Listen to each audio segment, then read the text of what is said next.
Hello श्रोताओं, प्रेरणादायक कहानी का समय हो गया। मैं सीख भरी कहानी लेकर के सामने आई हूँ। आज का शीर्षक मैं बताती हूँ। आज का शीर्षक है दान और सम्मान। ठीक है, दान और सम्मान यानी आपने किसी को कुछ दान दिया है तो हम उसकी फल की चिंता ना करें कि इसके बदले हमको ये मिल जाए, हमको वो मिल जाए। लेकिन कभी कभी क्या होता है कि उस दान के बदले में हमें अननोइंगली सम्मान मिल जाता है। तो इसमें बुरा क्या है, इसमें हर्ज क्या है, और खुशी खुशी की। चलिए एक कहानी हम सुनाते हैं। एक बार की बात है। एक शहर में एक व्यक्ति रहता था, नाम था राजू। कुछ भी रख लीजिए आप अपने हिसाब से, मैंने राजू रख लिया है। लेकिन भैया अव्वल दर्जे का कंजूस। लोग उसको कंजूस क्या, मक्खी चूस कहते थे ये तो गिलास में मक्खी चली जाएगी तो भी चूस करके उसको निकाल के दूध पी जाएगा। इतना एक नया दान पुण्य नहीं। और कहने को अंबार लगा था उसके घर में, किसी चीज़ की कमी नहीं थी। लेकिन मजाल है जो एक पैसा किसी को दे दे। ना किसी सामाजिक समारोह में, ना किसी धार्मिक समारोह में, ना दान में, ना पुण्य में, ना पूजा में, ना पाठ में, ना तप में, ना यज्ञ में, कुछ नहीं।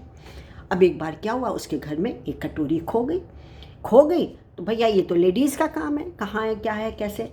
लेकिन भैया वो तो चिंता मग्न हो गए। हाय तौबा, कहाँ गई, क्या हो गया, कहाँ चली गई। और इतने दुखी हो गए कि 2-3 दिन से ना उन्होंने कुछ खाया ना पिया, और ऊपर से बड़बड़ सड़सड़ करते रहे। सो अलग सबका माथा खराब कर दिया उसने। उनकी कोई इज्जत ही नहीं करता था, क्योंकि बगल से निकल गए। कभी एक पैसा किसी को नहीं, एक नए पैसे की चाय तक नहीं पिलाते थे। पी भले ही आते थे, पिलाते नहीं थे। सब उनसे कतराते थे, कोई उनसे व्यवहार नहीं रखता था। किसी भी तरीके से उनसे बच के कट के निकल जाता था। मोहल्ले में कोई इज्जत ही नहीं करता था। अब एक बार की बात है कि पड़ोस में एक कोई धार्मिक आयोजन हो रहा था। वेद मंत्र सब वहाँ पे हो रहे थे अच्छे से। और वहाँ पर उसके साथ साथ उपनिषद और पुराण, गरुड़ पुराण, शिव पुराण, सभी के मिले जुले वहाँ पर वह आयोजन हो रहा था। जाने क्या राजू को सद्बुद्धि आई, थोड़ी देर के लिए रुक गया कि चलो लाओ हम भी सुन लेते हैं। और वो सत्संग में पहुँच गए। अब वेद की जो वैज्ञानिक सिद्धांत को सुनकर उसका मन उसमें रमने लगा, उसको रस आने लगा। क्योंकि वैदिक सिद्धांत व्यवहारिक व वास्तविकता पर आधारित थे। व्यवहारिक भी थे, सैद्धांतिक भी थे, और व्यवहारिक सैद्धांतिक के अलावा वो वास्तविकता पर आधारित थे और सत्य एवं असत्य का बोध करने वाले थे। कंजूस को अब उसमें बड़ा मजा आने लगा, रस आने लगा। और उसकी जो कोई कदर नहीं करता था, वो किसी की नहीं कदर करता था। अब क्या है, वो जब सत्संग हो रहा था 3-4 दिन के लिए, वो प्रतिदिन वो सत्संग में आने लगा। अब वैदिक कथा के अंत में लंगर का आयोजन किया गया और ये कह दिया गया, कथावाचक और सबने ये कह दिया कि लंगर इस दिन फलाना इतने बजे से है, और जो कोई भी अपनी इच्छा अनुसार इस लंगर में अपना कुछ भी देना चाहता हो खुशी से दे। इसमें कोई दबाव नहीं है, कुछ भी नहीं है। सब लोग अपने अपनी श्रद्धा के अनुसार लेकर के आए, कभी कुछ, कोई कुछ लेके आया, कोई कुछ लेके आया। अब कंजूस महाराज भी लेके आए, राजू महाराज भी लेके आए। एक गठरी थी बड़ी सी, इतनी बड़ी, सर पर रख करके लेके आए। सब लोग वो देख करके हंसने लगे, हंसी उड़ाने लगे।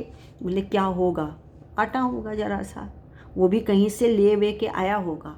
मन में विचार करने लगे, जैसे कि लोगों की आदत होती है।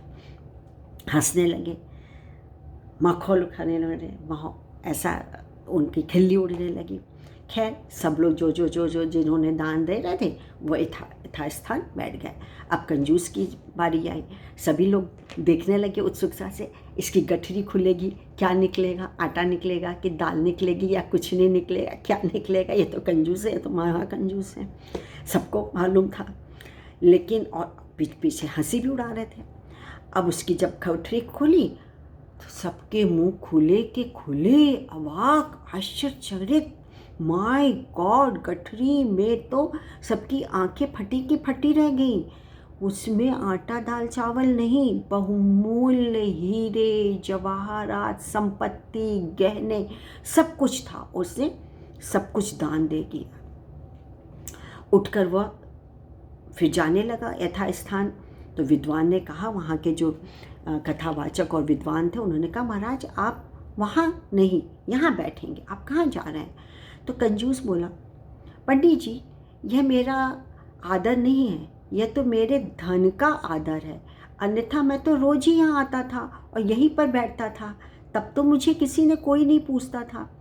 तो ब्राह्मण बोला, कथावाचक ब्राह्मण, कि नहीं महाराज ऐसी बात नहीं है, यह आपके धन का आदर नहीं है, बल्कि आपके महान त्याग और दान का आदर है। जो आपने आज इतना महान त्याग किया है और दान किया है, ये उसका आदर और सम्मान है। यह धन तो थोड़ी देर पहले आपके पास ही तो था, तब इतना आदर सम्मान नहीं था जितना कि अब आपके त्याग और दान में है, इसलिए आप आज से एक सम्मानित व्यक्ति बन गए हैं। तो बच्चों, युवाओं, ये कहानी समाप्त होगी। शिक्षा तो देगी कि सीख भरी कहानी है, और मुझे बताना भी है कि आज शिक्षा मिलती, नहीं तो आप भी डंडा लेके मेरे पीछे पड़ेंगे कि लो प्रेरणादायक कहानी सुना रही है, सीख भरी कहानी सुना रही है, सीख के नाम पे ठन ठन गोपाल। ना ना जी, ऐसा नहीं है।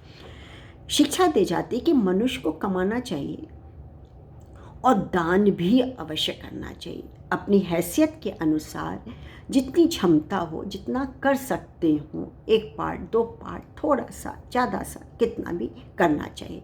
इससे उससे समाज में सम्मान और ये लोग, इष्ट लोग, और इस श्लोक में और परलोक में भी पुण्य भी मिलेगा, सम्मान भी मिलेगा।